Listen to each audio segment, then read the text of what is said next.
Hello and good morning to you all. This is Karishma Shukla. Today we are going to learn in our subject DSS and our unit is Introduction of Pre-Engineered Building and our topic is brace angles and base angles, frames, sheeting, building installations.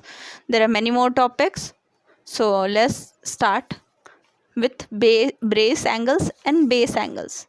So base angles और brace angles जो brace rods के साथ लगे वो brace angles हुए and base से बनने वाले एंगल्स आपके बेस एंगल्स हुए है ना। लेकिन अब इनको लगाते कैसे हैं, इनका यूज़ क्या है वो अपन पढ़ते हैं।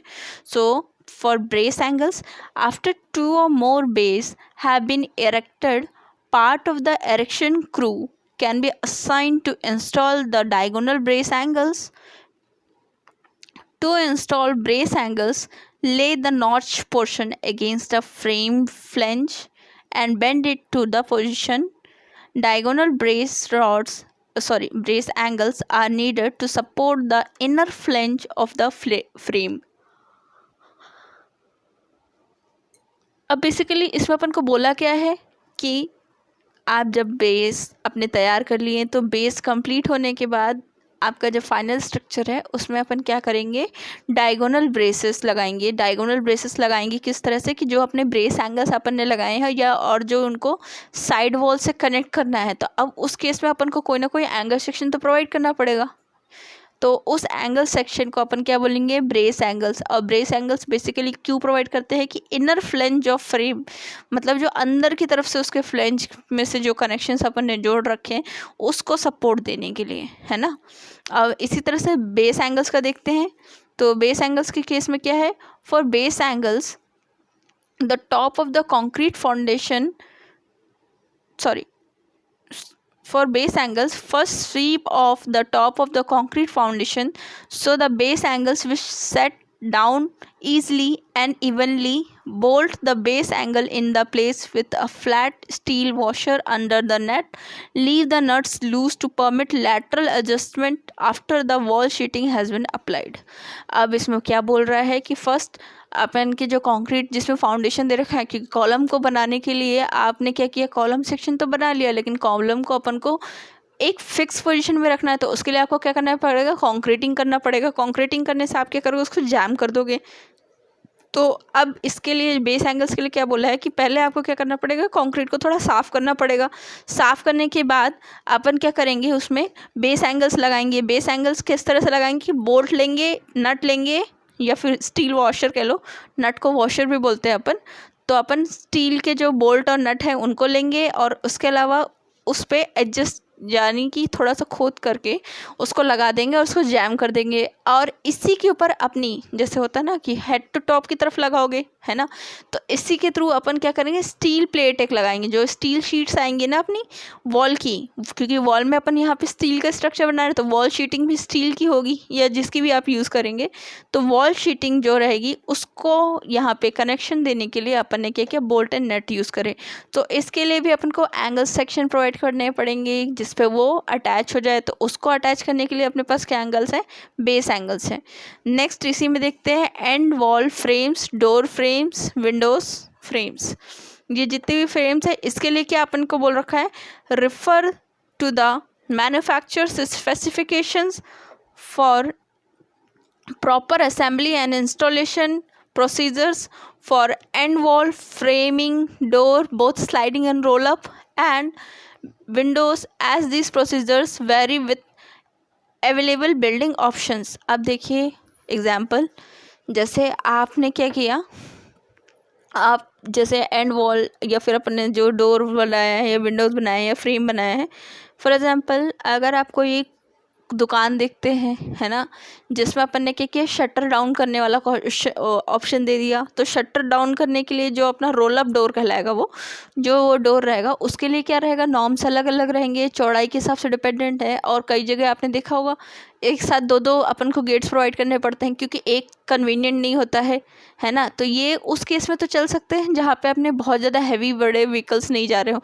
लेकिन इन केस अगर अपने बड़े व्हीकल्स हैं तो उस केस में अपन को स्लाइडिंग डोर भी प्रोवाइड करना पड़ सकता है। स्लाइडिंग डोर के अलावा अपन कई बार नॉर्मल जो गेट्स अपन ने देख रखे हैं वो भी गेट्स प्रोवाइड होते हैं। तो ये किस पे डिपेंड करता है, आपकी आपकी ज़रूरत पे कि आपने किस टाइप की बिल्डिंग पसंद करी है, बिल्डिंग किस टाइप की है, क्या है। उसी तरह से विंडो के फ्रेम्स भी इसी पे डिपेंडेंट है, क्योंकि फैक्ट्रीड है, फैक्ट्रीज़ वगैरह में विंडोज़ बहुत हायर पॉइंट पे रखा जाता है कि सिर्फ और सिर्फ वेंटिलेशन के तौर पे यूज़ करा जाए।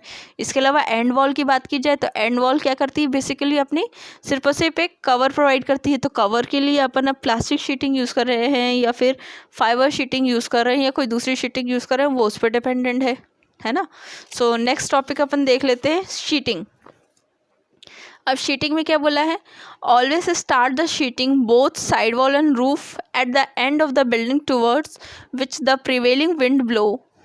When installing roof sheeting, always use a generous amount of mastic on the upper side of the roof sheet just before moving them to the top। अपन को क्या बोला है, बेसिकली जिस साइड से आपकी हवा सबसे ज़्यादा तेज़ चलती है उस साइड पे अपन को ज़्यादा ध्यान दे करके बनाना चाहिए। मतलब जो साइड वॉल्स वगैरह हैं उस तरफ से, जैसे होता है ना, जितना विंड को फ्लो करने की एक स्पेस देंगे उतना बेटर आपकी बिल्डिंग टिकेगी। एल्स अगर आप विंड के अगेंस्ट में बनाएंगे कोई भी चीज़ तो वो क्या होगा, हमेशा मूव ऑन कर जाएगी, है ना। तो इस चीज़ का भी ध्यान देना है। इसके अलावा आप जैसे कोई भी रूफ शीटिंग करते हैं, रूफ शीटिंग के पहले उस पर जो भी अपना कलर, पेंट या जो भी मैस्टिक है वो चीज़ आपको अच्छे तरीके से लगाना चाहिए।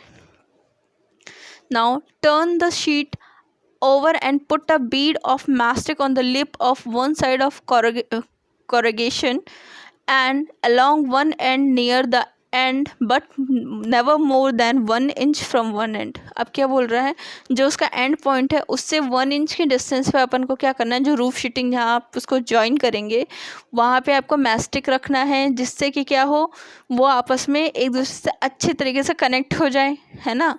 B sure to apply a horizontal bead of mastic between all the sheets in the end laps below the lap holes.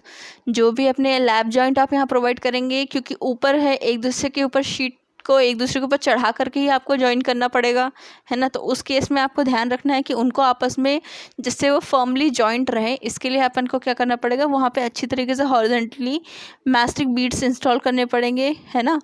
This the roof sheet must be dry when mastic is applied. इस चीज़ का ध्यान रखना कि वो सूखी हुई हो। Mastic is extremely important and you must exercise whenever applying it to ensure a water tight seal. अब अपन को क्या बोला है, जैसे आपने देखा होगा ना, अपन काफ़ी सारे कनेक्शन, जैसे घर में भी आपने नल की फिटिंग देखी होगी तो उसमें अगर लीकेज आता है तो अपन को रीचेंज करना पड़ता है।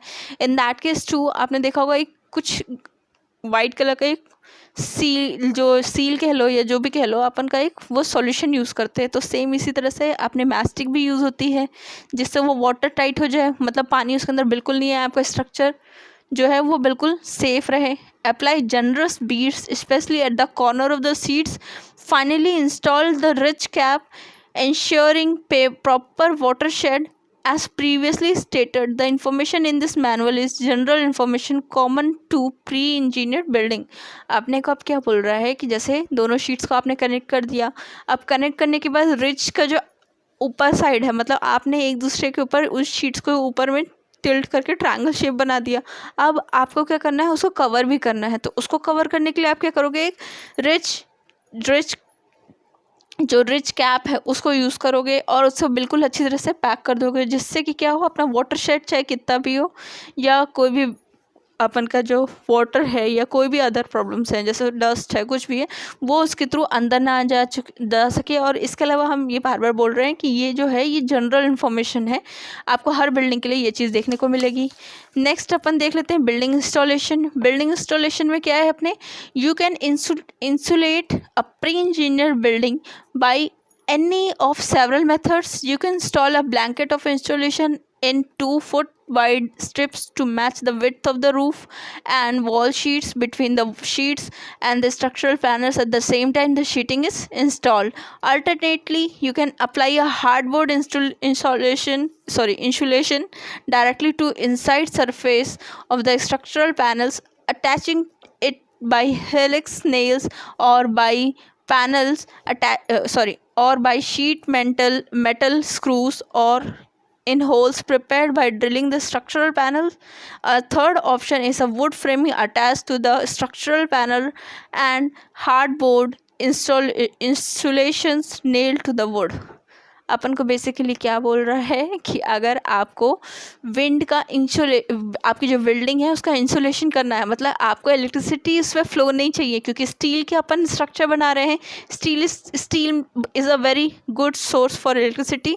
सो इस केस के लिए आप उसके ऊपर हार्डबोर्ड, वुड या कोई भी अदर, जैसे आप प्लास्टिक या कोई भी पैनल वगैरह कुछ भी इस टाइप से उसके ऊपर कवरिंग प्रोवाइड कर सकते हैं। कितनी 2 फीट वाइड है ना, 2 फीट चौड़ी, जिससे क्या होगा उस पर कोई भी इंसुलेशन नहीं आएगा। और आप इसको अटैच करने के लिए कुछ भी यूज़ कर सकते हैं, नेल्स का यूज़ कर सकते हैं वुड को अटैच करने के लिए, क्योंकि बेसिकली नेल्स और स्क्रूज या फिर आप कोई अदर हेलिक्स नेल्स वगैरह कुछ भी प्रोवाइड कर सकते हैं। ठीक है, तो आज का लेक्चर हम यही फिनिश करते हैं। Thank you.